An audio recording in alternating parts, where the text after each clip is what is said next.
हाँ यस, सारे बच्चे आ गए। Everybody has come. Tashi, Arshita, Stanzin. Okay, good.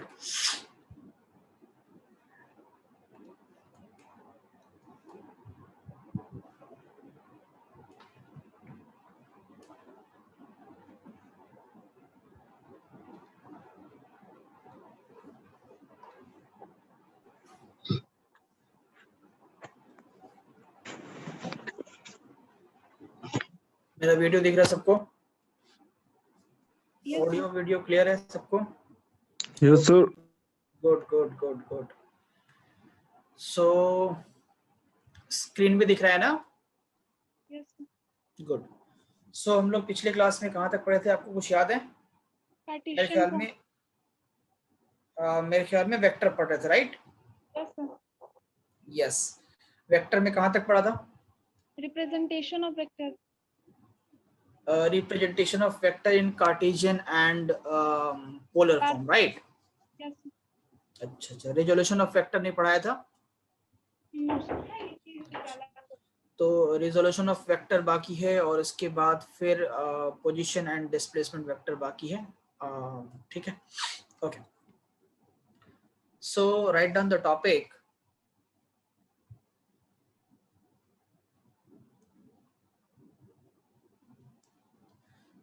Resolution of vector. अच्छा, इसके पहले मैंने आपको एडिशन ऑफ वेक्टर पढ़ाया था in the vector form and as well as in the scalar form, याद है आपको? Resultant vector that if we have two vector, if this is vector, if this is vector A and if this is vector B, ठीक है, दोनों को अगर मुझे add करना है तो रिजल्टेंट वेक्टर इनके कहीं बीच में होगा, vector R, and that will be equal to vector A plus vector B. ये हो गया वेक्टर फॉर्म। और जब मैंने बोला कि इसका मैग्नीट्यूड कैलकुलेट करना हो तो उसके लिए आपको लॉ अप्लाई करना पड़ा, दैट इज पैरेललोग्राम लॉ। इसके अलावा ट्रायंगल लॉ भी होता है, इसके अलावा पॉलीगॉन लॉ भी होता है। तो हम जनरली पैरेललोग्राम लॉ ही यूज करते हैं। उसमें मैंने 3 स्टेप बताए थे, आपको याद होगा। सबसे पहले ज्योमेट्रिकल कंस्ट्रक्शन करते हैं, ज्योमेट्रिकल कंस्ट्रक्शन के बाद फिर मैग्नीट्यूड फाइंड करते हैं, फिर डायरेक्शन फाइंड करते हैं। ज्योमेट्रिकल कंस्ट्रक्शन क्या करते हैं कि सबसे पहले इन दोनों वेक्टर की मदद से हम एक पैरेललोग्राम ड्रॉ कर लेते हैं, लाइक दिस। एक पैरेललोग्राम ड्रॉ कर लेते हैं, ठीक है। और ड्रॉ करने के बाद जब रिजल्टेंट वेक्टर का मैग्नीट्यूड का फॉर्मूला लिखते हैं, दैट वेक्टर आर का magnitude that comes out to A square plus B square plus 2ab cos theta. और ये थीटा क्या है? Theta is the angle between the vectors, angle between the vectors, angle between the vectors. ये कुछ था, ये हमने लास्ट क्लास में किया था।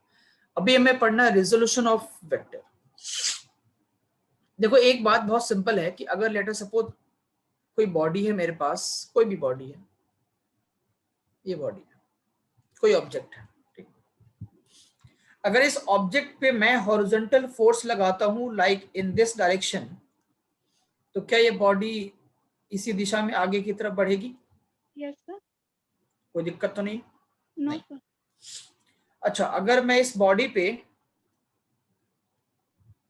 अगर इस बॉडी पे मैं ऊपर की तरफ फोर्स लगाता हूं तो कैसे होगा? ये ऊपर की तरफ चली जाएगी, ठीक है, ठीक है, कोई दिक्कत नहीं। ऐसे मोशन में आपको कोई परेशानी नहीं होगी। जब आप हॉरिजॉन्टल फोर्स दोगे तो बॉडी हॉरिजॉन्टल डायरेक्शन में मूव करेगी, जब आप वर्टिकल फोर्स दोगे तो बॉडी वर्टिकल डायरेक्शन में मूव करेगी। ऐसे फोर्सेस में, ऐसे मोशन में आपको कोई परेशानी नहीं है। लेकिन व्हाट विल हैपन अगर मैं किसी बॉडी को इस डायरेक्शन में फोर्स दूं तो बॉडी का मूवमेंट कैसा होगा? बॉडी का मूवमेंट कैसा होगा? क्या बॉडी का मूवमेंट उसी फोर्स के अलोंग होगा, यानी कि वो कुछ हॉरिजॉन्टल डिस्प्लेसमेंट या डिस्टेंस भी कवर करेगा और कुछ वर्टिकल हाइट भी कवर करेगा? तो जब कभी भी किसी बॉडी को फोर्स अगर आप किसी एंगल पे अप्लाई करते हो तो बॉडी का जो मूवमेंट होगा वो x के अलोंग भी होगा, y के अलोंग भी होगा। जैसे आपने क्लास 11th में बहुत आसानी से प्रोजेक्टाइल मोशन पढ़ लिया होगा कि अगर आप कोई बॉडी आपके पास है, इस बॉडी को अगर आप एक फोर्स F देते हो, ठीक है, या वेलोसिटी u देते हो in this direction at an angle theta, तो you will observe that this ball go like this ball goes like this and comes like this is called as projectile motion। यानी कि एक समय पे देखो ये बॉडी हॉरिजॉन्टल डिस्प्लेसमेंट भी कर रही है, साथ में ये वर्टिकल हाइट भी अचीव कर रही है। देखो वर्टिकल हाइट भी अचीव किया, तो ये हाइट भी ऊपर की तरफ भी गई और हॉरिजॉन्टली भी ट्रेवल की। यानी कि जब भी किसी बॉडी के ऊपर कोई भी वेलोसिटी, कोई भी वेक्टर एंगल पे वर्क करता है, तो in that case the body covers the displacement, the body covers the motion in both the direction as well as in the horizontal as well as in the vertical direction। इसमें कोई शक नहीं है आपको? No sir. अब अगर मैं इसके अच्छा एक चीज और देखो, इसको मैं आपको और प्रैक्टिकल चीजों से समझाता हूँ कि आपने सबने, मुझे उम्मीद है कि एरोप्लेन पे ट्रैवल किया होगा, नहीं किया होगा तो फिर एरोप्लेन उड़ता हुआ कम से कम जरूर देखा होगा, ठीक है। जब हवाई जहाज उड़ता है तो क्या होता है, देखो एरोप्लेन का जो एरोप्लेन है ना, एरोप्लेन का जो इंजन है वो एरोप्लेन को फॉरवर्ड फोर्स देता है, फॉरवर्ड की तरफ डायरेक्शन में फोर्स लगाता है। और जब एरोप्लेन टेक ऑफ करती है, पहले देखो एरोप्लेन टेक ऑफ करने से पहले ना वो रनवे पे चलती है बहुत देर तक, है ना, बहुत तेज चलती है, उसके बाद फिर एकदम से टेक ऑफ करती है। और कभी आप अगर ट्रैवल करोगे एरोप्लेन से तो आप खिड़की के साइड में बैठना और विंग्स को देखना, बाहर जो विंग्स है ना, विंग्स को देखना खिड़की से, हाथ मत निकालना खिड़की से बाहर, बट अंदर से ही विंग्स को देखना। तो जो विंग्स होते हैं ना उसको खुल जाते हैं, जैसे वो टेक ऑफ करने वाली होती है उसके विंग्स खुल जाते हैं, ठीक है। तो विंग्स क्यों खुलते हैं? विंग्स इसलिए खुलते हैं कि wings start applying force in the vertical direction. यानी कि एरोप्लेन के ऊपर at a time, if this is your aeroplane, aeroplane के ऊपर एट ए टाइम एक फोर्स हॉरिजॉन्टल डायरेक्शन में एक्ट कर रही है which is applied by the engine, और एक फोर्स वर्टिकल डायरेक्शन में एक्ट कर रही है that is due to the wings. Aeroplane कहाँ जाता है? रनवे पे। जब जैसी विंग्स का फोर्स लगना शुरू होता है, जब तक विंग्स का फोर्स नहीं लगता होता है, सिर्फ यही वाला फोर्स होता है इंजन वाला, तो रनवे पे एरोप्लेन चलती है इसी फोर्स की दिशा में। लेकिन जैसे ही विंग्स का फोर्स लगना शुरू हुआ, एरोप्लेन इस तरीके से उड़ जाती है। एरोप्लेन टेक ऑफ ऐसे ही करती है ना, इसी डायरेक्शन में करती है ना, लाइक दिस। यस। क्यों? क्योंकि जब दो फोर्सेस एक दूसरे से परपेंडिकुलर हैं, एक हॉरिजॉन्टल और एक वर्टिकल, दोनों कंबाइंड होके नेट इफेक्ट जो देते हैं वो उन दोनों के बीच में होता है, ठीक है। In the similar fashion we can reverse the order and so that कि अगर किसी बॉडी पे फोर्स इस दिशा में लगती होगी एट एनी एंगल, तो इसके दो इफेक्ट होंगे, एक हॉरिजॉन्टल एक्सिस पे और एक वर्टिकल एक्सिस पे। इसी को रिजोल्यूशन कहते हैं, इसी को कंपोनेंट्स ऑफ वेक्टर कहते हैं और रिजोल्यूशन भी कहते हैं, ठीक है। तो किसी भी बॉडी पे कोई वेक्टर या कोई भी फोर्स या कोई भी वेलोसिटी अगर एंगल पे होगी ना, हॉरिजॉन्टल एक्सिस के साथ या वर्टिकल एक्सिस के साथ किसी एंगल पे होगी, तो उसके दो इफेक्ट्स होंगे हमेशा, एक in the direction of X axis, एक in the direction of the Y axis. Clear है? इसी को हम लोग रिजोल्यूशन ऑफ वेक्टर कहते हैं। क्या बोलते हैं इसको हम लोग? Resolution of vector.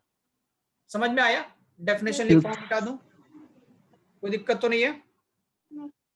Okay sir.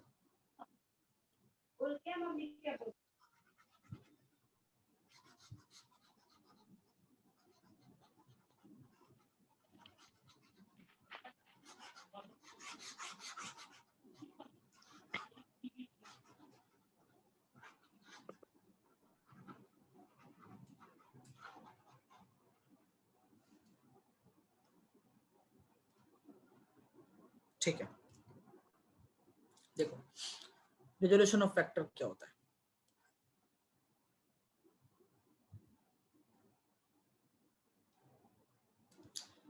So let's say this is your y-axis and this is your x-axis, and a force or a vector in short is acting in this direction। एक vector है जो इस दिशा में act कर रहा है, ठीक।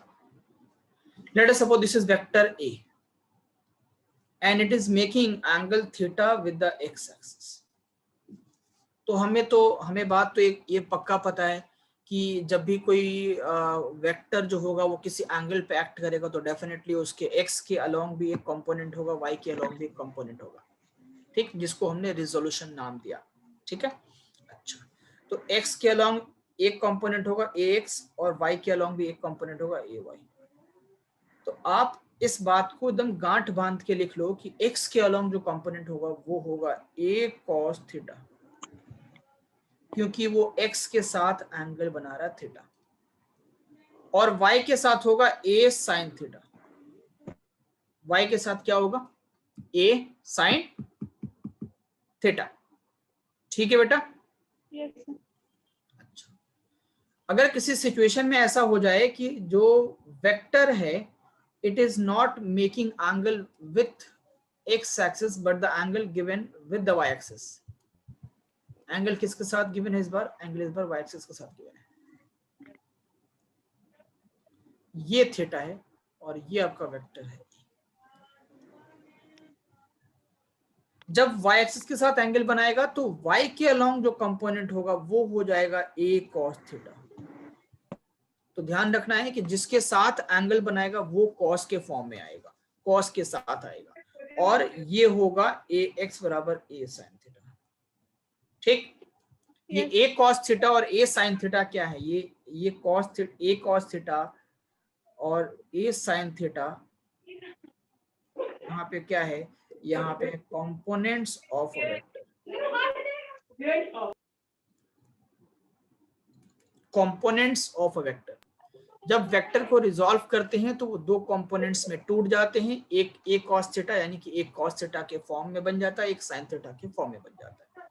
इसी प्रोसेस को, इसी को मेथड को हम लोग रिजोल्यूशन ऑफ वेक्टर कहते हैं। ठीक, कोई दिक्कत? No, sir.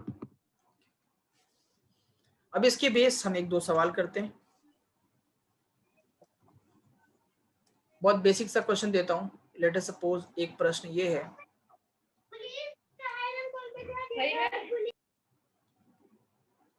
ये x है, ये y है, कि there is a vector acting in this direction, the second one is acting in this direction and the third one is acting in this direction।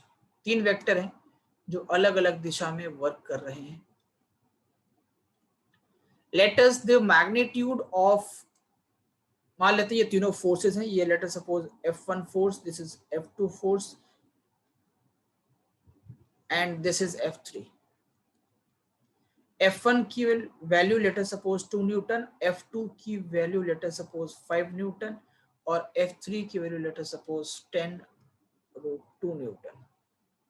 F1 x axis के along है, F2 जो है वो x के साथ 37 degree का angle बनाता है और F3 जो है वो y एक्सिस x एक्सिस के साथ 45 डिग्री का एंगल बनाता है। My question is that my question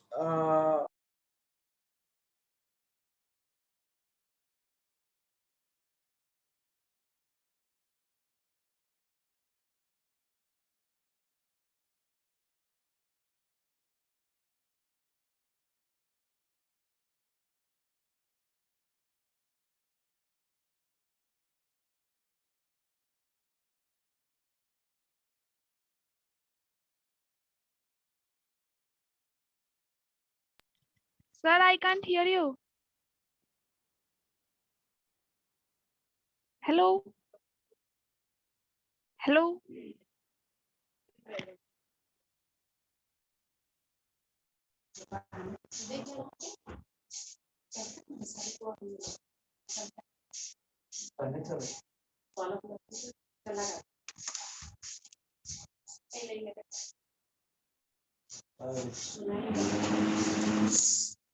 अरे बंद कर।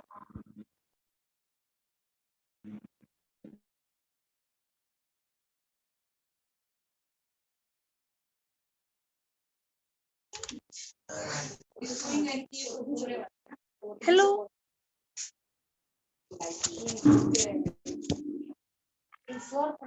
Hello? Hello, sir. come on do it। अभी तक सॉल्व नहीं किया? रिजल्टेंट फोर्स आपको कैलकुलेट करना। देखो क्या है ना कि हमें पता है कि जब हमने ट्रायंगल लॉ पढ़ा या पैरेललोग्राम लॉ बताया मैंने, उस लॉ में क्या था, रिजल्टेंट फोर्स या resultant vector is equal to A square plus B square plus 2ab cos theta. जब इस रूल की या इस लॉ की एक लिमिटेशन है कि ये लॉ तभी एप्लीकेबल है जब हमारे पास दो वेक्टर हो। जब दो वेक्टर हो तो दोनों की वजह से रिजल्टेंट वेक्टर हम कैलकुलेट कर सकते हैं। ठीक, दो से ज्यादा वेक्टर हो तो हम इस लॉ को यूज नहीं कर सकते। देखो ना यहाँ पे 3 है ना, F1 भी है, F2 भी है, F3 भी है। Yes. तो इस लॉ को तो यूज नहीं कर पाएंगे हम क्या करें फिर। तो समझ में क्या आता है कि जब कभी भी मोर देन 2 वेक्टर्स हो तो वहां पे रिजोल्यूशन ऑफ वेक्टर यानी कि पैरेललोग्राम लॉ एप्लीकेबल नहीं होता। वहां पे हम रिजोल्यूशन ऑफ वेक्टर वाला मेथड लगा के हम सॉल्व करते हैं। यानी कि जो जितने भी फोर्सेस हैं, जितने भी वेक्टर हैं, सबको रिजॉल्व कर दो एक्स और वाई के अलोंग।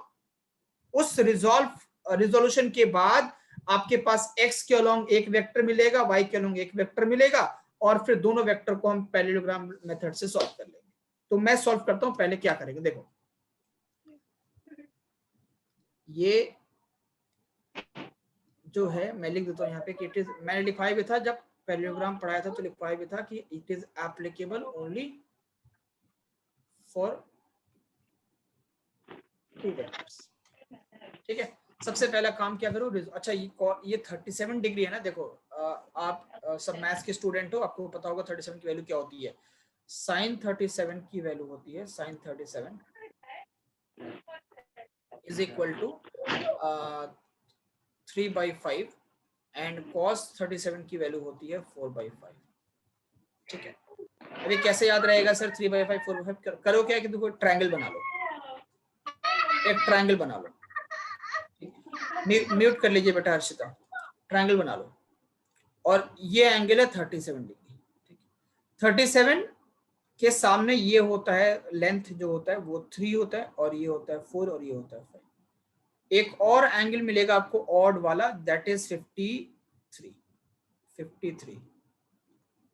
53 37 से बड़ा है। देखो ये तो 5 फिक्स है और 53 37 से बड़ा है, तो इस वजह से इस 3 और 4 में बड़ा 4 है, तो यहाँ 4 हो जाएगा, यहाँ 3 होगा। तो अब देखो cos 37 निकालोगे तो b/h यानी कि 4/5, और sin 37 निकालोगे तो p/h यानी कि 3/5। तो ये एंगल का वैल्यू है। ठीक है, अब क्या करना है, सबसे पहले आपको रिजॉल्व करना है। रिजॉल्व कर लीजिए बेटा, पहले f1 को रिजॉल्व करिए। देखो f1 तो x के अलोंग है, इसका कोई रिजोल्यूशन होगा क्या? जो x के अलोंग है वो तो x एक्सिस पे ही होगा सिर्फ, जो y के अलोंग है वो तो सिर्फ y पे ही होगा, जो x और y के बीच में होगा किसी एंगल पे होगा, इसको रिजॉल्व करते हैं ना हम लोग, है ना। Yes, sir. f1 का कोई रिजोल्यूशन नहीं होगा। f2 को रिजॉल्व करिए, f2 को रिजॉल्व करिए। जब f2 को रिजॉल्व करेंगे तो ये x के अलोंग भी इसका एक कंपोनेंट बनेगा और y के अलोंग भी इसका एक कंपोनेंट बनेगा।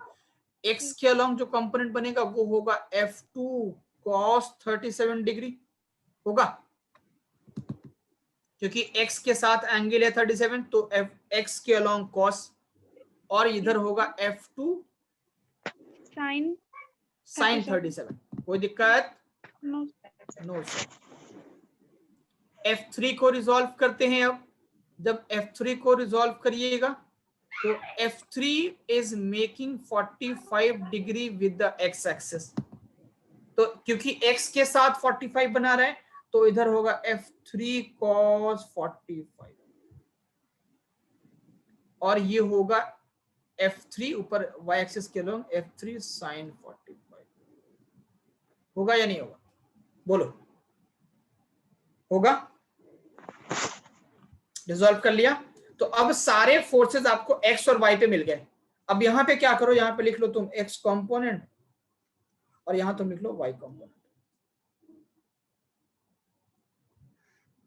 x पे कौन कौन सा है, y पे कौन कौन सा है। देख बेटा, x पे पहला है f2 cos 37, f पे पहला है f2 cos 37। f2 की वैल्यू है 2 न्यूटन, cos 37 की f2 की वैल्यू है 5 न्यूटन। f2 की वैल्यू है 5 न्यूटन और cos 37 की वैल्यू होती है 4/5। 5 से 5 कट गया, कितना बचा बेटा 4। ठीक, और x के अलोंग कौन सा है, x के अलोंग दूसरा है ये वाला f3 cos 45, ये है x एक्सिस पे, लेकिन ये माइनस डायरेक्शन में, तो माइनस लिखेंगे हम लोग, माइनस f3 cos 45, f3 की वैल्यू है 10√2, तो 10√2 इंटू 1/√2, cos 45 वैल्यू 1/√2, √2 को मार डाला तो कितना आया -10। -10। अब y के अलोंग देखो कौन सा है, y के अलोंग है पहला f2 sin 37, f2 की वैल्यू है 5, sin 37 की वैल्यू होती है 3/5, 5 ने 5 को मार डाला, कितना आया 3। और दूसरा है f3 sin 45, f3 की वैल्यू है 10√2 और sin 45 की वैल्यू होती है 1/√2, तो ये √2 से √2 कैंसिल, बचा 10। अब क्या करो, x वाले को y वाले को ऐड कर दो। अब अलग अलग, x ऊपर कितना है 4, नीचे है -10, कितना होगा -6 हो जाएगा। Yes, और y में ऊपर है 10, 3 और नीचे है 10, कितना हो जाएगा 13। 13। अब दो वेक्टर्स आपको मिल गए, एक x के अलोंग है, एक y के अलोंग है। एक x के अलोंग -6 जो है वो इधर है, -6 न्यूटन इधर x के अलोंग है, और y के अलोंग कितना है बेटा, y के अलोंग है ये आपका 13 न्यूटन। ये दो फोर्सेस मिल गए आपको। अब इनका रिजल्टेंट निकाल सकते हो, दो वेक्टर मिल गया, दो वेक्टर के बाद तो आप पैरेललोग्राम लॉ तो यूज ही कर सकते हो। तो अब इनका रिजल्टेंट जो होगा वेक्टर r का magnitude that will be equal to -6 का स्क्वायर प्लस 13 का स्क्वायर और plus 2 into 6 into 13 into cos 90। बोलो एंगल कितना है बेटा, 90। कॉस 90 की वैल्यू 0। Yes, तो ये पूरा टर्म खत्म हो गया। जब भी आप रिजोल्यूशन ऑफ वेक्टर यूज करोगे तब आपको x और y के अलोंग आखिरी कंपोनेंट्स मिलेंगे, और जब x और y के अलोंग आखिरी कंपोनेंट्स मिलेंगे तो उनके बीच में एंगल हमेशा 90 होगा। तो जब कभी भी x और y का रिजोल्यूशन करना हो तो हमेशा कॉस वाले टर्म को हटा ही दो, सिर्फ ये 6 का स्क्वायर प्लस 13 का स्क्वायर, 6 6 36 और प्लस 13 का स्क्वायर कितना होगा 169।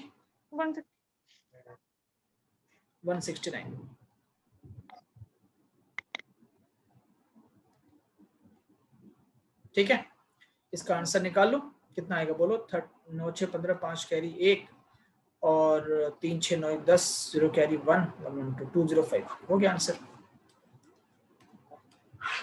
That's it, done done done done. आई बात समझ? तो एक बार और उस क्वेश्चन को स्टार्टिंग वाला पॉइंट को बता दो।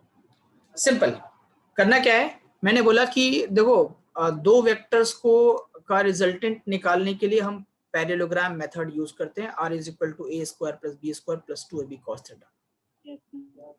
लेकिन जब कभी भी दो से ज्यादा वेक्टर्स होंगे, 3 होंगे, 4 होंगे, 5 होंगे, 50 होंगे, तब हम पैरेललोग्राम लॉ यूज नहीं कर सकते।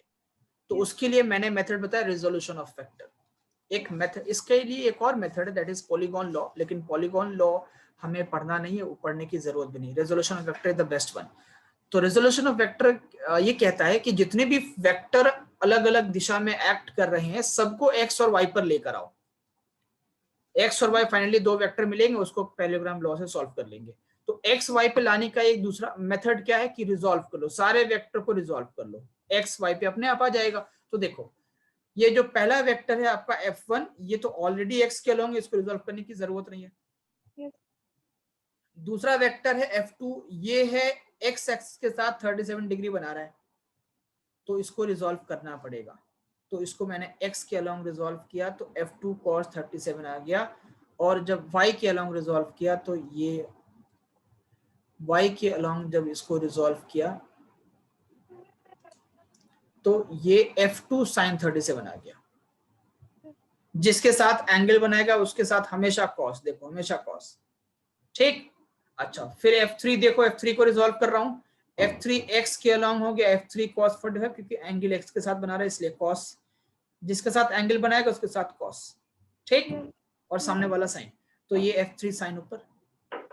अब जो वेक्टर्स आपको मिले हैं वो सिर्फ x पे और y, देखो यानी कि आप चाहो तो इसको हटा दो, कोई दिक्कत नहीं है, आप इसको हटा दो, आपको सिर्फ ये मिल गया, ये दोनों मिलके एक वेक्टर हो गए और ये दोनों मिलके एक वेक्टर हो गए। तो यानी कि अल्टीमेटली अब आपको दो वेक्टर मिल गया, एक x के अलोंग और एक y। देखो x के अलोंग मिल गया -6 न्यूटन, जब मैंने दोनों को ऐड किया x के अलोंग है पहला f2, अच्छा x के अलोंग f1 भी तो था ना, sorry sorry sorry sorry, x के अलोंग f1 भी तो था, that is equal to 2 newton. तो 2 4 न्यूटन 2 6 और माइनस 10, 6 माइनस 10 कितना होगा, 6 और माइनस 10 -4। -4 -4। अब यस और एफ वाई के अलोंग तो सिर्फ वही है ना, f3 sin 45, f2 sin 37, ठीक है यस ठीक है ठीक है ठीक है ठीक है। तो ये हो गया -4, तो -4 का स्क्वायर करो, -4 का स्क्वायर 16, और 16 प्लस 1 69, 9 6 15 5 के लिए 6 और 1 7 और 1 8 285, ठीक है। अभी समझ आया? एक और सवाल देता हूं, तुम अभी टेंशन ना लो, एक और सवाल देता हूं,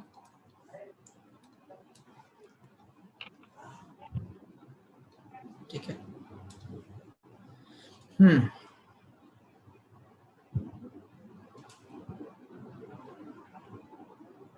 पहला फोर्स ये रहा F1 4 न्यूटन, दूसरा फोर्स ये रहा F2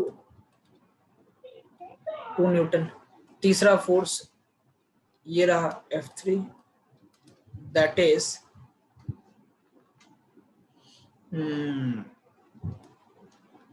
5 न्यूटन, और ये बना रहा 37 degree, 53 degree with the axis, ठीक है। चौथा फोर्स ये रहा F4, ये है आपका 20√2 न्यूटन, ठीक है, जो बना रहा 45 डिग्री विद द एक्सिस, ठीक है। कम ऑन, अब इसको सॉल्व करिए, फाइंड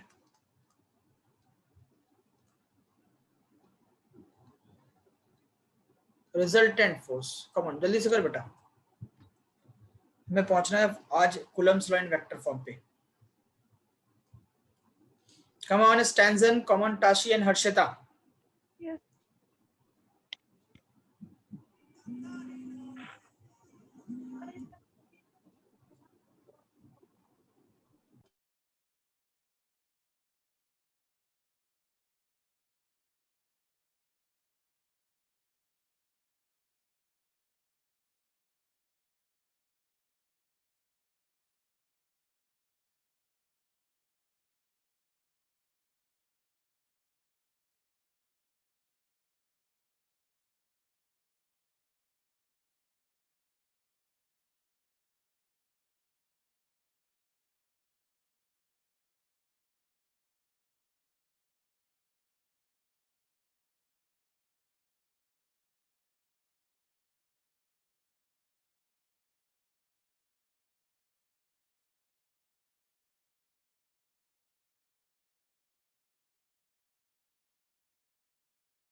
कितना आंसर बच्चों बताइए, आंसर बताइए फटाफट जल्दी से। तो 108 फाइनल आंसर। 108 अंडर रूट में। Yes sir. ओके, तो F2 F1 को रिजॉल्व करने की जरूरत नहीं है, F2 को रिजॉल्व करने की जरूरत नहीं है, ये दोनों ऑलरेडी जो है कि अपने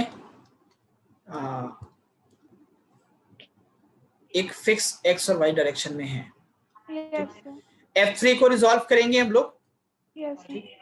F3 को रिजॉल्व करेंगे। F3 is making 53 degree with the y axis ना, विद द y एक्सिस। ठीक, yes sir. 53 degree with the y axis. तो y के साथ 53 बना रहा है, तो यहाँ पे होगा F3 cos 53 y के अलॉन्ग, है ना। Yes sir.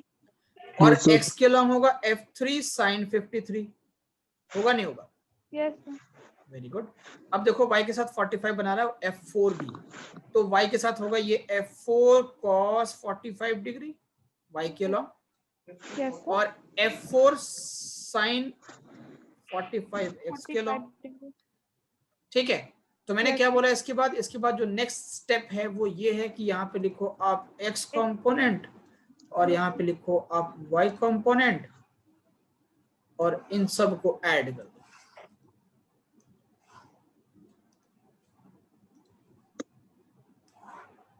ठीक है, x Yes. कंपोनेंट क्या है बेटा, देखो पहला x कंपोनेंट जो है वो F2 है Yes sir. F2 is equal to और 2 F2 की वैल्यू Newton. है 2 न्यूटन।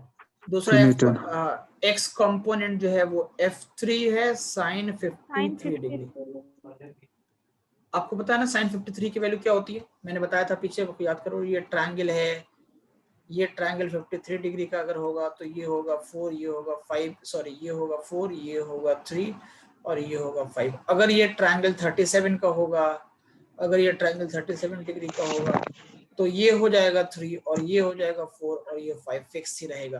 तो sin 53 यानी कि P अपॉन H, तो sin 53 इज इक्वल टू होगा, P है आपका 4 और H है आपका 5, तो कितना होगा ये 4 अपॉन 5, Yes. है ना। अच्छा, Yes, sir. F3 की वैल्यू क्या है बेटा, 5 है, तो 5 5 इंटू 4 4 आ अपॉन जाएगा। 5, तो ये आएगा 4। 4 Yes sir. Yes. 5 से 5 कट गया। अच्छा, तीसरा फोर्स क्या है x के अलॉन्ग, वो है F4 sin 45। F4 की वैल्यू है 20√2 और sin 45 की वैल्यू होती है 1/√2। √2 ने √2 को √2 को मार डाला 20। मार डाला, मार डाला। और y कंपोनेंट, y के अलॉन्ग क्या है बेटा, F1 है, दैट इज 4 न्यूटन। 4 न्यूटन। दूसरा है आपका F3 cos cos 53। 53 F3 की वैल्यू क्या है, F3 इज 5 न्यूटन, cos 5 53 की वैल्यू 4 होगी 3 upon upon 5 5, 3 upon 3 5 upon 5 cos, तो 5 ने 5 को मार डाला, ये बच्चा 3। अब तीसरा है आपका F4 cos 45। बताओ ये प्लस होगा या माइनस होगा, माइनस होगा, नीचे की तरफ है, माइनस सर। Yes. तो माइनस F4 की वैल्यू है 20√2 और मल्टीप्लाइड बाय 1/√2, √2 ने √2 को मार डाला, ये आया -2। -20। इनको ऐड कर दो, x को अलग y को अलग, कितना आंसर आएगा बोलो। 2 न्यूटन, 4 न्यूटन, 2 4 6 और 20 26। ये 4 और 3 7 -20 -30। अब निकालो आप resultant vector r is equal to √26 का स्क्वायर और -13 का स्क्वायर। क्यों, क्योंकि cos 90 तो 0 हो जाएगा ना, क्योंकि ये देखो अब ये x के अलॉन्ग ये मिला आपको, ये मिला x के अलॉन्ग कितना 26 न्यूटन, प्लस में है तो प्लस x के अलॉन्ग बनाया मैंने, y माइनस में है तो y के अलॉन्ग देखो माइनस बना देता हूँ, ये y के अलॉन्ग है -13 डिग्री माइनस में। ठीक, एंगल बोलो कितना, 90 डिग्री। 90 डिग्री। तो 26 का स्क्वायर कितना होता है 676 और प्लस 13 का स्क्वायर होता है 169। ऐड करो हर्षिता, Yes sir. इतना आया है तुम्हारा 845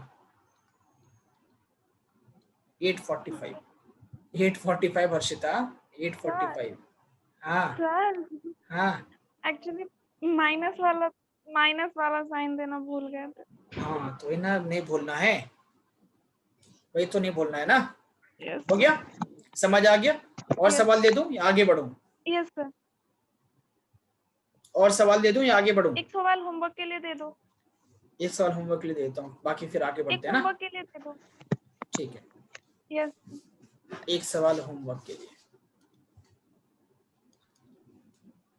थोड़ा बढ़िया वाला दूं या इजी वाला दूं? बढ़िया वाला, बढ़िया वाला मुश्किल, हाँ, एक मुश्किल ज्यादा वाला। बढ़िया भी मत। ज्यादा बढ़िया भी नहीं ना, ठीक है। यस।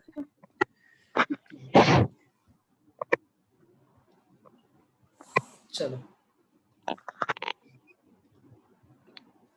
देता हूँ बढ़िया वाला तुमको।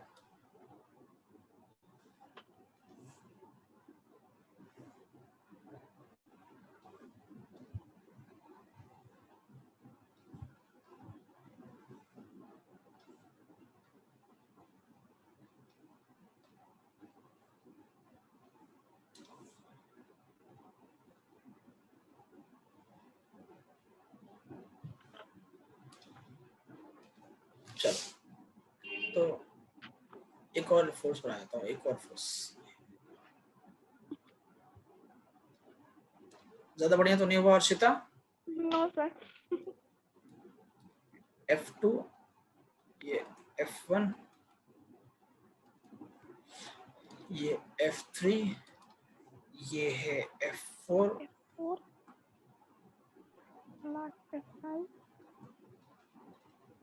F5, ये है आपका F6। ठीक है, Yes. F1 is making 37 with the x-axis, तो ये होगा 5 Newton. F2 is 2 Newton. F3 is making 53 degree with the y-axis, and let us suppose ये है 10 Newton. F4 is making 30 degree with the y-axis। ठीक, तो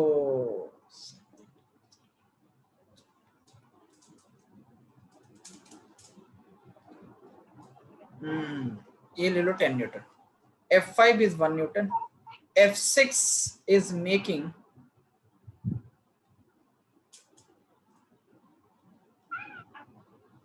45 degree, 10 to 2 Newton, 45 degree with the x-axis।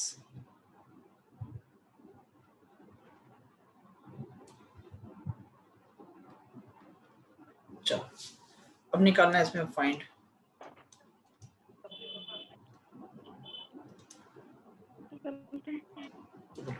Homework है, कुछ नहीं करना, सब same process, कुछ कंफ्यूजन की जरूरत नहीं है। कंफ्यूजन यहाँ पे होनी नहीं चाहिए। x के अलोंग y के अलोंग सारे फोर्सेस को पहले रिजॉल्व कर लो, फिर x वाले को ऐड कर लो, टेबल बना के जैसे मैंने ऐड किया, y वाले को ऐड कर लो, और उसके बाद फिर लास्ट में तुम वो लगा लेना, कौन सा? रिजल्टेंट वाला, पैरेललोग्राम वाला। यस। ठीक है, done done done done, done. आगे बढ़े। यस। ठीक है, नेक्स्ट टॉपिक देखो, position and displacement vector.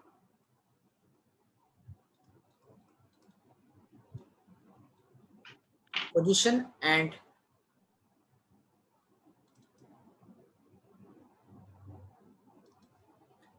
Displacement vector. ठीक,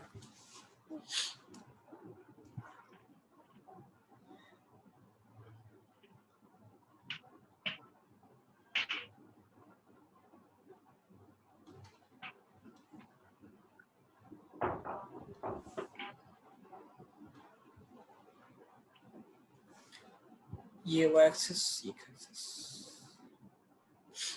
देखो पोजीशन वेक्टर का सिंपल मतलब है कि a vector is drawn to represent any point in the plane is called as position vector। Let us suppose हमारे पास एक पॉइंट है यहाँ पे। अब इस पॉइंट को लोकेट करने के लिए हमने क्या किया, ओरिजिन से एक वेक्टर ड्रॉ किया। और वेक्टर मतलब क्या हुआ कि किसी एक फिक्स जगह से आएगा और एक फिक्स दिशा में आएगा। ओरिजिन से हमने एक वेक्टर ड्रॉ किया to represent a point in the plane called as position vector. Let us suppose this point is A. ठीक, कोई दिक्कत? No no sir.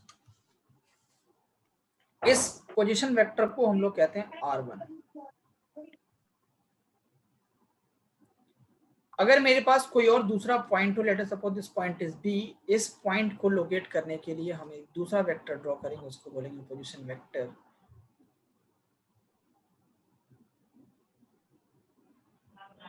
Of point B। ठीक है, देखो मैं पोजीशन वेक्टर का डेफिनेशन लिख देता हूँ।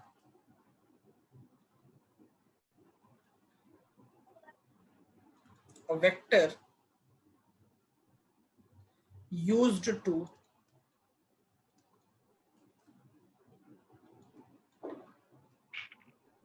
represent a point, used to locate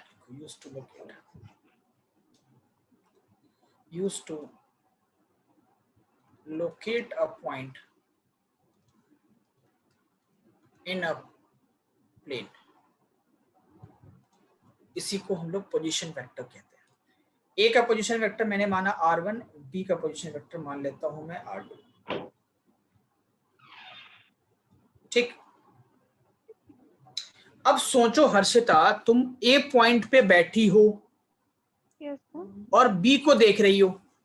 yes sir, तुम ए पॉइंट पे बैठी हो और तुम बी को देख रही हो। यस ठीक, यस तो तब तुम्हारा पोजीशन वेक्टर, देखो R1 और R2 जो है ये पोजीशन वेक्टर है from the origin. Yes sir, लेकिन तुम अगर ए पे बैठ के बी को देखो तब तुम्हारा पोजीशन वेक्टर क्या होगा? तब तुम्हारा पोजीशन वेक्टर होगा R2, यानी कि पोजीशन ऑफ पॉइंट 2, यानी position of point B with respect to A. तुम ए पे बैठी हो ना, ए पे बैठ के बी को देख रही हो, तो बी का पोजीशन तुम्हारे रेस्पेक्ट में, अब तुम ओरिजिन हो गई तो होगा R21। ठीक, तुम्हारा यहाँ पे R1 क्या था? R1 था position vector of A with respect to origin. ठीक, और R2 क्या था? R2 था position vector of B with respect to origin. और R21 क्या है? Position vector of B with respect to A, B with respect to A, और इसी को हम लोग डिस्प्लेसमेंट वेक्टर भी कहते हैं।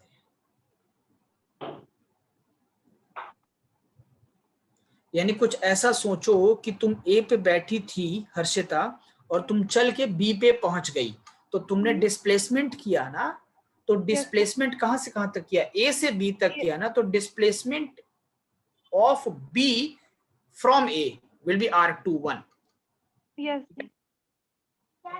अगर मान लो टाशी जो है, टाशी वो बैठा है बी पे और वो तुमको देख रहा है ए को देख रहा है, वो बैठा है बी पे, किसको देख रहा है? ए को देख रहा है। अब वो बी से ए को देख रहा है, तो इसका पोजीशन वेक्टर क्या होगा? R12। तो R12 क्या होगा मेरे प्यारे बच्चों? R12 will be equal to displacement vector, displacement B vector of A from B कोई दिक्कत? No sir. देखो मैंने ट्रायंगल लॉ आपको पढ़ाया नहीं, क्योंकि ट्रायंगल लॉ आपके लिए ज्यादा इंपॉर्टेंट नहीं, आपके लिए ज्यादा महत्व रखता है parallelogram law. But triangle law एक बार ब्रीफली दोबारा से मैं बता देता हूँ थोड़ा सा, ठीक है? क्या होता है ट्रायंगल लॉ?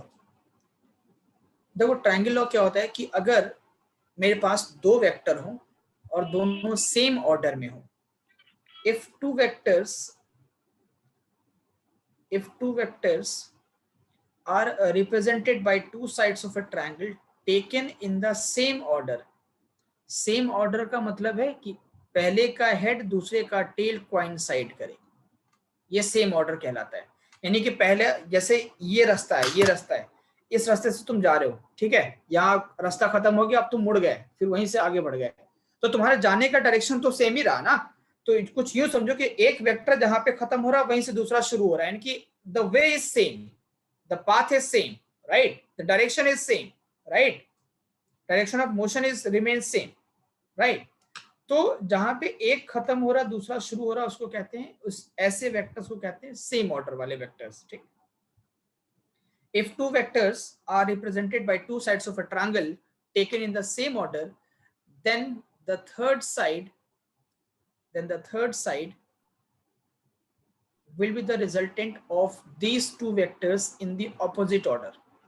ये जो तीसरा साइड है ट्रायंगल का, ये इन दोनों का रिजल्टेंट होगा और वो ऑपोजिट ऑर्डर में होगा, यानी कि पहला कुछ ऐसा था, इधर गया, फिर ये ऐसे गया और ऐसे गया, तो इनका ऑपोजिट ये ऐसे, यानी जाके दोनों यहाँ पे हेड और हेड मिल जाएंगे। अगर इसको मैं ऐसा ले लेता तो देखो सेम ऑर्डर हो जाता, ये सेम ऑर्डर हो गया, लेकिन सेम ऑर्डर नहीं, तीसरा जो साइड हो वो ऑपोजिट ऑर्डर में हो, ठीक है, ये ट्रायंगल लॉ होता है। समझ में आया? बोलो। दो vector are represented by two sides of a triangle taken in the same order, तो इनका जो थर्ड साइड होता है वो रिजल्टेंट होता है। पैरेललोग्राम लॉ क्या था कि दो को इनिशियल वेक्टर होंगे, तो उनका जो उन दोनों वेक्टर को यूज करके आप एक पैरेललोग्राम ड्रॉ कर लो, पैरेललोग्राम का जो को इनिशियल डायगोनल होगा वही आपका रिजल्टेंट वेक्टर होगा। बट यहाँ पे क्या है कि दो वेक्टर अगर ट्रायंगल के दो साइड को रिप्रेजेंट कर रहे हैं, दोनों वेक्टर सेम ऑर्डर में है, तो इनका जो थर्ड वेक्टर होगा, थर्ड साइड होगा, वो रिजल्टेंट वेक्टर होगा taken in the opposite order. बोलो, समझ आया? बोल भाई। Yes sir. Yes sir. मान लेते हैं ये वेक्टर ए है, मान लेते हैं ये वेक्टर बी है, तो ये वेक्टर आर हो, तो यहाँ सेम होगा, वही vector R is equal to vector A plus vector B. अब इस किस्सा कहानी में तुम देखोगे गौर से, तो ये तुम्हारा है बेटा R2, है ना? Yes sir. अच्छा, और ये है तुम्हारा R21 और ये है तुम्हारा R1। बोलो, सेम ऑर्डर वाले कौन से दो वेक्टर हैं? सेम ऑर्डर वाले R1 एंड R21। बहुत बढ़िया हर्षिता, शानदार शानदार शानदार। तो ये दोनों सेम ऑर्डर में हैं, ठीक है। तो जो सेम ऑर्डर में होते हैं उनका सम जो होता है वो तीसरे के बराबर होता है, यानी कि लिख सकते हैं हम लोग लिख सकते हैं दैट कि वेक्टर R1 और plus vector R21 is equal to vector R2, तीसरा वेक्टर R2। यस। कोई दिक्कत? No sir. यानी कि यहाँ से R21 इज इक्वल टू हम लिख सकते हैं R2 माइनस R1। यस। कोई दिक्कत? No sir. आगे बढ़े। यस। अच्छा, अब इसके बाद एक और ट्रायंगल बन रहा है, ये था तुम्हारा R2 और ये था तुम्हारा R1, एक ट्रायंगल बन रहा है ये वाला, ये R12। अब बोलो कौन से दो सेम ऑर्डर में हैं? R2 और R12। बहुत बढ़िया, शानदार बेटा। R2 plus R12 is equal to vector R1, ठीक है। और यहाँ से R12 इक्वल टू क्या लिखोगे? R1 और माइनस R2। तो ये जो है डिस्प्लेसमेंट वेक्टर है, R1 हो या R12 हो या R21 हो, ये डिस्प्लेसमेंट वेक्टर कहलाता है, और R1 और जो R2 था वो पोजीशन वेक्टर कहलाता था, ठीक है। डिस्प्लेसमेंट वेक्टर फ्रॉम कहां से कहां तक? बोलो। R1 R1 to R2 हैं? R1 to R2 R12 displacement vector from R1 to R12। देखो R12 तुम्हारा है B से फ्रॉम B to A। ठीक है, और A to B कौन सा होगा? R21। कोई दिक्कत? No sir.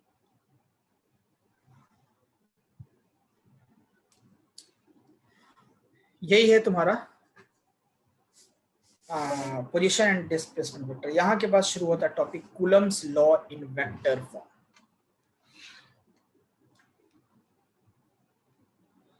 क्या लिखेंगे टॉपिक? Coulomb's law. तो हमारा मेन टॉपिक जो सिलेबस का था वो तो कूलम्स लॉ ही चल रहा था, क्योंकि वेक्टर फॉर्म पढ़ना था तो वेक्टर आपको समझ आना जरूरी था, तो इसलिए वेक्टर मैंने पहले पढ़ाया, फिर Coulomb's law and vector form पे आ रहे हैं। हालांकि हम चाहते तो वेक्टर बिना पढ़ाए पहुंच सकते थे, बट आप वेक्टर में थोड़े कच्चे थे, पक्का नहीं था आपका, इसलिए वेक्टर हमको पढ़ाना पड़ेगा, और जनरली पढ़ाना ही पड़ता है, ये तो ऐसा नॉर्मली होता ही है, पढ़ाना ही पड़ता है। ठीक है बेटा, हो गया। देखो अब मान लो सिचुएशन देखो, दो चार्जेस के ऊपर लगने वाले फोर्स को कूलम्स लॉ कहते हैं ना, याद है? Yes, sir. हाँ, F is equal to K Q1 Q2 upon R square. R square. ये x एक्सिस है, ये y एक्सिस है। मान लेते हैं आपका एक ये चार्ज है Q1 और एक ये चार्ज है। Sir, I can't hear you. You can't hear me, why so? Everybody is hearing me. आपको आवाज आ रही है ताशी? Yes, sir. आ रही है। ताशी को आ रही है। स्टेंजन तुमको आवाज आ रही है? Yes, sir. स्टेंजन को भी आ रही है। हर्षिता तुमको आ रही है अभी? Sir, I think network problem. One second, sir. 1 second. 1 second. 1 second is over. 1 minute, sir. Please, sir. Please. कोई बात नहीं, तुम जब तक 1 मिनट करो, जब तक मैं इसकी ड्राइंग बना लेता हूँ। Okay, sir.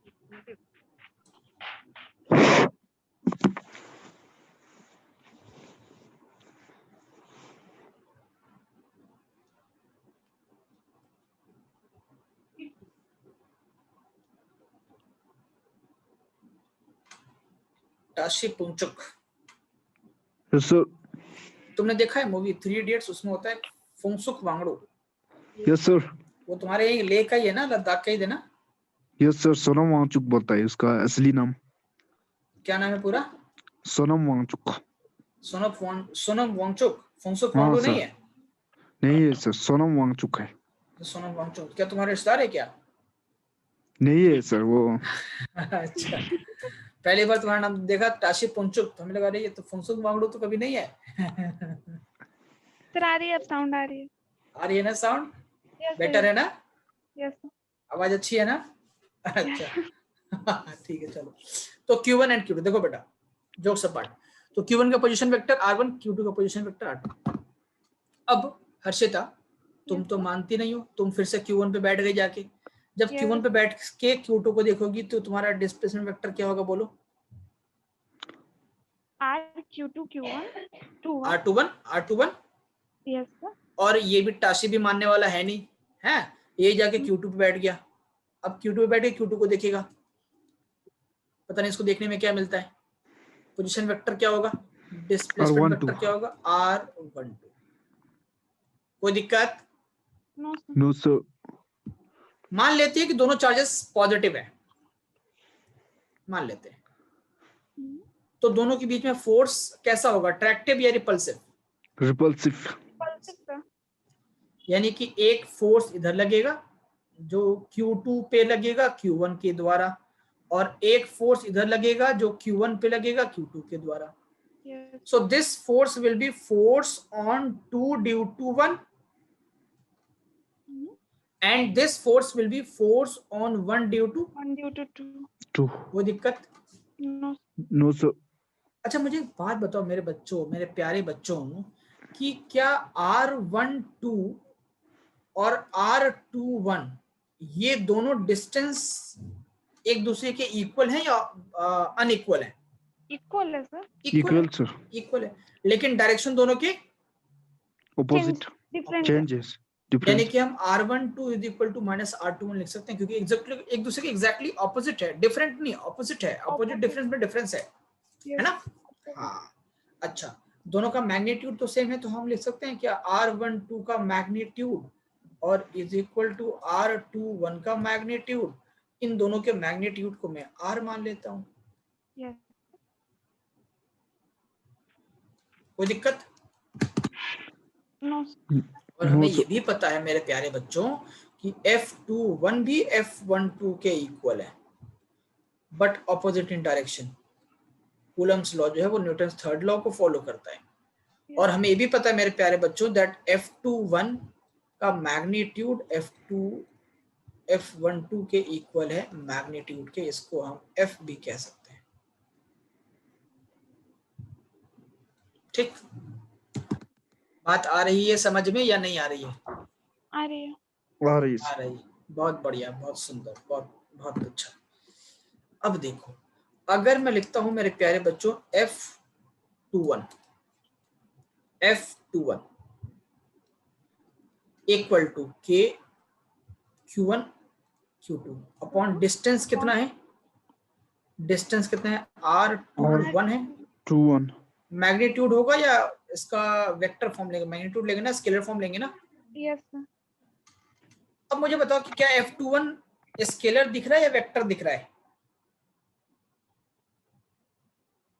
F21 के एक्सप्रेशन में आया K स्केलर है, Q1 स्केलर है, Q2 स्केलर है, नीचे में R21 के ऊपर मॉड लगा दिया तो स्केलर बन गया।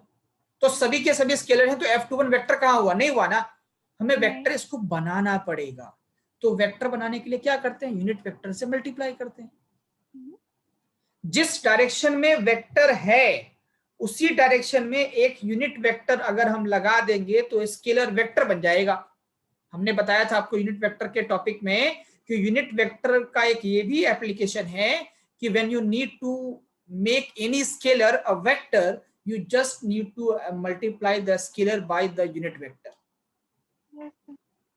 तो F21 के डायरेक्शन में कौन सा एक वेक्टर है, देखो तो R21 दिख रहा है आपको? F21 की डायरेक्शन में, F21 के डायरेक्शन में क्या R21 है R21 देखो, R21 है ना? यस सर है। देखो F21, ये F21 और इसी दिशा में है R21। Yes sir. R21 का यूनिट वेक्टर ले लेंगे, तो ये स्केलर था, अब वेक्टर यूनिट वेक्टर से मल्टीप्लाई हो गया, तो अब ये पूरा पूरा जो एक्सप्रेशन है ये वेक्टर बन गया। Yes sir. यही Coulomb's law in vector form है। अब दो तीन चीजें और भी देख लो, जब इतनी चीजें देख लो दो तीन चीजें और भी देख लो। देखो F21 को अब क्या मैं ऐसा भी लिख सकता हूं दैट के Q1 Q2 डिवाइडेड बाई ये R21 को हम क्या सिंपल R स्क्वायर लिख सकते हैं, कोई दिक्कत तो नहीं है। R21 लिखो R12 लिखो, एक ही बात है। Yes sir. चलो या फिर एक काम करो, वैसे ही रखो, अभी फिलहाल वैसे ही रखो, R21 का मैग्नीट्यूड का स्क्वायर और R21 यूनिट वेक्टर था। हमें पता है ना, याद है आपको, unit vector is equal to होता है वेक्टर अपॉन स्केलर, याद है? Magnitude, unit vector equal to vector upon its magnitude, its magnitude यानी कि स्केलर फॉर्म, स्केलर सिंपल है ना। और यहाँ पे unit vector into scalar is equal to vector, याद है? याद है आपको? Yes sir. हाँ, तो R21 यूनिट वेक्टर है, तो क्या इसके जगह पे हम R21 vector upon R21 scalar लिख सकता हूँ? इसका मैग्नीट्यूड बोलो, लिख सकता हूँ ना? लिख सकते हैं, लिख सकते हैं। तो यहाँ पे R21 यूनिट वेक्टर की जगह पे R21 vector divided by R21 का मैग्नीट्यूड। अब देखो R21 मैग्नीट्यूड का स्क्वायर और R21 मैग्नीट्यूड दोनों नीचे में है, तो क्यूब हो जाएगा वो। ये Q1 Q2 upon R21 vector का क्यूब इनटू R21 वेक्टर, ये F21 का एक्सप्रेशन बन गया। अब याद करो बेटा, R21 क्या था? R21 जो था वो था R2 माइनस R1। हाँ, तो ये F21 को हम ऐसा भी लिख सकते हैं मेरे प्यारे बच्चों दैट के Q1 और Q2 डिवाइडेड बाय R21 का cube into R2 vector minus R1 vector. तो ऐसे क्वेश्चंस पूछे जाते हैं कि R1 का और R2 का वेक्टर फॉर्म दे देगा और बोलेगा कि आप जो है फोर्स निकालिए वेक्टर फॉर्म में। तो ये हुआ कूलम्स लॉ का वेक्टर फॉर्म। अब बताओ, मैं बिना वेक्टर पढ़ाए अगर ये एक्सप्रेशन आपको बता दो तो आपको समझ आता? नहीं आता, कभी नहीं आता। ये हुआ कूलम्स लॉ का वेक्टर फॉर्म। ये तो सिर्फ F21 हुआ। बोलिए। यस यस, अगर क्वेश्चन होगा तो इतना सारा कर करके फिर लास्ट में आंसर आएगा ना? नहीं, इतना सारा नहीं, डायरेक्टली आप ये एक्सप्रेशन यूज करोगे। आप आपको Okay. आपको वो करने की जरूरत नहीं, डायरेक्टली आप ये एक्सप्रेशन यूज करोगे। Okay. कोई दिक्कत तो नहीं है? No. अच्छा, तो क्या मैं F21 के एक्सप्रेशन के लिए ले सकता हूँ that K Q1 Q2 upon R12 का स्क्वायर, और ये तो स्केलर फॉर्म हो गया, और इसको वेक्टर बनाने के लिए R12 का यूनिट वेक्टर से मल्टीप्लाई कर देंगे। ठीक है बेटा? Yes. ठीक है। Yes.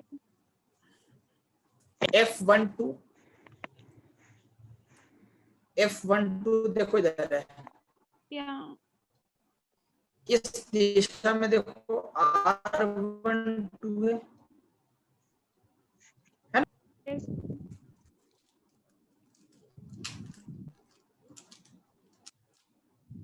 R12 है। Yes sir. तो उस दिशा में हम क्या करेंगे, R12 का यूनिट वेक्टर ले लेंगे। तो अब ये होगा F12 is equal to K Q1 Q2 divided by R12 का मैग्नीट्यूड का square into R12 vector upon R12 का मैग्नीट्यूड। Magnitude. और ये होगा F12 equal to K Q1 Q2 divided by R12 का cube multiplied by R1 minus, लिख सकता हूं ये?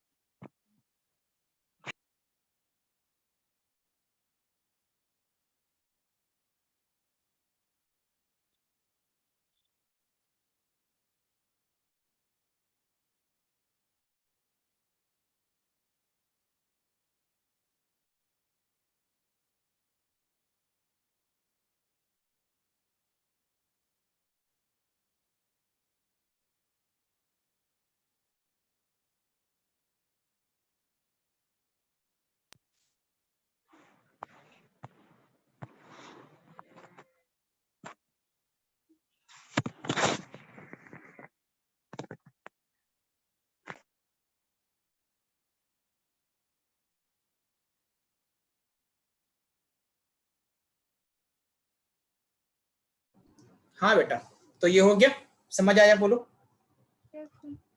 Okay sir. अब मान लो ये हो गया Coulomb's law and vector form. अब मान लो आपसे एक प्रश्न पूछता हूँ, बहुत सरल सा प्रश्न है बेटा। प्रश्न ये है कि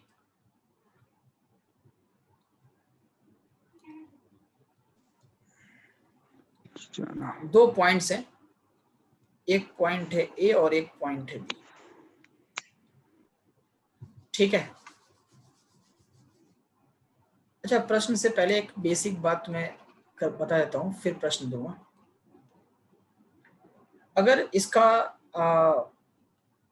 कोऑर्डिनेट x1 और y1 है और इसका कोऑर्डिनेट अगर x2 और y2 है, और मैं कहता हूं कि a का जो पोजीशन वेक्टर है, लेट अस सपोज ये r1 है, और जो b का पोजीशन वेक्टर है, लेट अस सपोज ये r2 है, और a टू b का जो पोजीशन वेक्टर है, a टू b का जो पोजीशन वेक्टर है वो है पोजीशन वेक्टर ऑफ R21। ठीक है? और जो b टू a का पोजीशन वेक्टर होगा वो होगा R1। अब इन सब का कार्टेशियन फॉर्म हम क्या लिखेंगे? देखो, R12 पहले R1 लिखो, R1 का जो वेक्टर फॉर्म होगा पोजीशन वेक्टर R1 वो होगा, देखो R1 किसका पोजीशन वेक्टर है, A का है, और A के कोऑर्डिनेट्स क्या है, x1 और y1, x1 यानी कि I के अलोंग x1 और x के अलोंग x1 और y के अलोंग y1, और x के अलोंग जो यूनिट वेक्टर होता है वो होता है I, तो क्या लिख सकता हूं मैं, x1 I कैप और plus y1 j cap. Yes sir. कोई दिक्कत तो नहीं है। और इसी तरीके से R2 का जो एक्सप्रेशन होगा, R2 किसका पोजीशन वेक्टर है, B का है, और B के कोऑर्डिनेट्स हैं x2 और y2, तो ये होगा बेटा आपका x2 I cap 2i cap plus y2 j cap.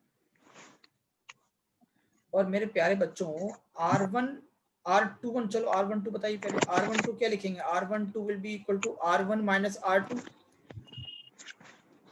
ठीक है, R1 माइनस R2। अब बोलो R12 का एक्सप्रेशन क्या होगा, R1 क्या है बेटा, x1 I कैप और प्लस y1 j कैप, ठीक है, और माइनस R2 क्या है, x2 I कैप और प्लस y2 j कैप। तो x1 I cap minus x2 I cap, तो क्या लिखोगे यहाँ पे, आप लिखोगे यहाँ पे R12 का एक्सप्रेशन होगा x1 minus x2 I cap, और ये होगा प्लस y1 माइनस y2, ठीक है। तो जब R21 आप निकालेंगे तो ये होगा R2 माइनस R1, ठीक, और R2 का क्या था पोजीशन वेक्टर, वो था आपका R2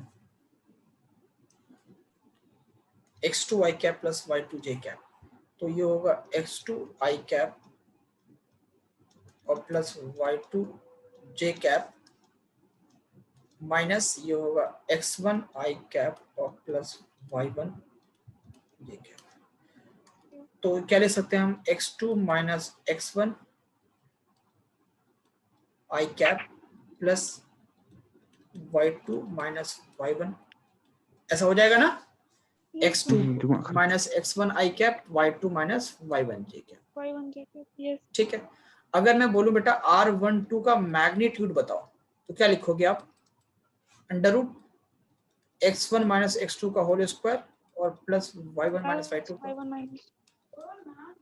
और मैं बोलूं कि R21 का मैग्नीट्यूड बताओ, क्या लिखोगे, under root of x2 minus x1 का होल स्क्वायर और प्लस y2 माइनस y1 का होल स्क्वायर।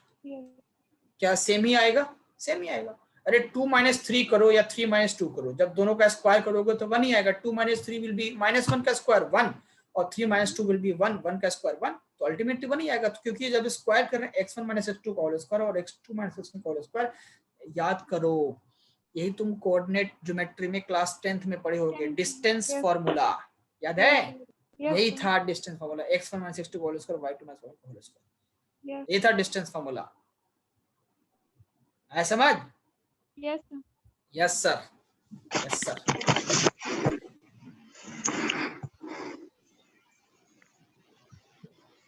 और बाकी क्या, ठीक है, अब मैं तुमको देता हूं एक दो सवाल। पहला सवाल ये कि मान लो फॉर एग्जांपल, अच्छा एक चीज और है, अगर मैं इसमें कोऑर्डिनेट जो x1 y1 इसमें z भी ऐड कर दूं तो क्या हो जाएगा, x1 I cap plus y1 j cap plus z1 k cap, ये चेंज तो नहीं होगा, कोई दिक्कत नहीं। तो अगर मैं देता हूं कि मान लो मेरे पास एक पॉइंट A है जिसका कोऑर्डिनेट है 2, 3, 1, और पॉइंट B जिसका कोऑर्डिनेट है 4, 3, 2, ठीक है। तो अब आपको निकालना है RA कितना होगा, फिर निकालना RB कितना होगा, और फिर निकालना RAB कितना होगा, और RB कितना। कमेंट जल्दी करो फटाफट। इफ यू डोंट माइंड मैं इसे घर से कर लूं? घर से कर लूं मतलब क्यों? सर मैंने बात कर ली थी सर से कि सर मैं 6:45 तक क्लास ओवर कर लूंगी आज। अच्छा अच्छा ठीक है, तो 6:45 में ओवर कर लेते हैं आज, कोई दिक्कत नहीं, ये नोट कर लो आप नोट कर लो, आज क्लास इतनी पे ओवर कर देते हैं, कल करेंगे फिर बाकी नेक्स्ट क्लास में कर लेंगे, ठीक है? यस। ठीक, यस सर, चलो that's all for today, note कर लिया? Okay yes thank you sir. Sir. Okay, thank you.